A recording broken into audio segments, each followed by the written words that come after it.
दिल्ली के AI summit में दुनिया को दिखाया गया टेक्नोलॉजी का भविष्य, लेकिन कुछ घंटों बाद वही डेमो बन गया सवालों का केंद्र। क्या ये इनोवेशन था या ओवरक्लेम? कभी कभी किसी देश की छवि एक बड़े प्रोजेक्ट से नहीं, एक छोटे से डेमो से प्रभावित हो जाती है।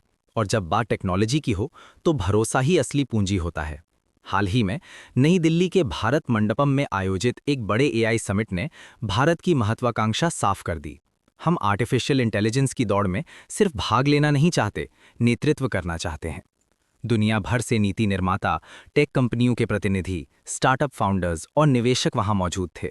मंच वैश्विक था, संदेश भी वैश्विक था।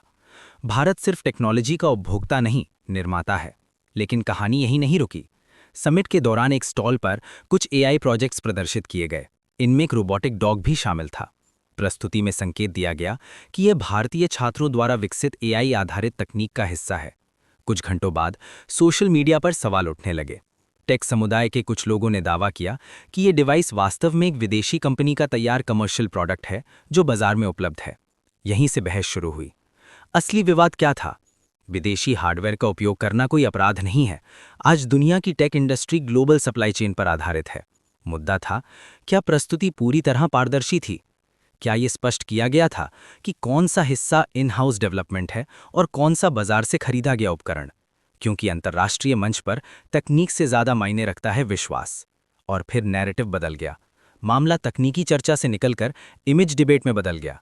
क्या भारत एआई उपलब्धियों को बढ़ा चढ़ाकर दिखा रहा है? क्या मार्केटिंग रिसर्च से आगे निकल रही है? ऐसे सवाल ट्रेंड करने लगे। डिजिटल युग में एक छोटी प्रस्तुति की अस्पष्टता वैश्विक चर्चा बन सकती है। बड़ी तस्वीर क्या कहती है? भारत एआई में नया खिलाड़ी नहीं है। भारतीय मूल के विशेषज्ञ दुनिया की अग्रणी टेक कंपनियों में कोर एआई सिस्टम विकसित कर रहे हैं। भारत का startup ecosystem health care, agritech, fintech और एजुकेशन में एआई आधारित समाधान दे रहा है। हमारे पास डेटा का पैमाना है, युवा इंजीनियरों की बड़ी संख्या है, डिजिटल इंफ्रास्ट्रक्चर है। मुद्दा क्षमता का नहीं, प्रस्तुति की सटीकता का है। सिस्टम ने कैसे प्रतिक्रिया दी? विवाद के बाद संबंधित स्टॉल बंद किया गया। जांच की प्रक्रिया शुरू हुई। स्पष्टीकरण जारी हुआ। ये संकेत देता है कि प्रतिक्रिया हुई। लेकिन असली प्रश्न इससे आगे का है। क्या ऐसे वैश्विक मंचों पर हर डेमो और दावे की पहले तकनीकी सत्यापन प्रक्रिया होनी चाहिए? एआई शब्द का ओवरयूज। आजकल ऑटोमेशन, सेंसर या रोबोटिक्स को भी सीधे एआई कह दिया जाता है। लेकिन असली एआई क्या है? Data training, machine learning model, neural network, algorithmic निर्णय प्रणाली। अगर हम खुद शब्दों का अर्थ हल्का करेंगे तो वैश्विक समुदाय हमें गंभीरता से कैसे लेगा? क्यों ये घटना सिर्फ एक विवाद नहीं? एआई अब सिर्फ कोड नहीं है, ये जियोपॉलिटिक्स है, ये निवेश आकर्षण का माध्यम है, ये भविष्य की अर्थव्यवस्था है। अगर प्रस्तुति और वास्तविकता में अंतर दिखता है तो प्रतिस्पर्धी देश इसे नैरेटिव टूल बना सकते हैं। निवेशक सवाल पूछेंगे, साझेदार सावधान होंगे। इसलिए ये केवल एक स्टॉल का मामला नहीं, रेप्यूटेशन मैनेजमेंट का मुद्दा है। सुधार की दिशा क्या हो सकती है?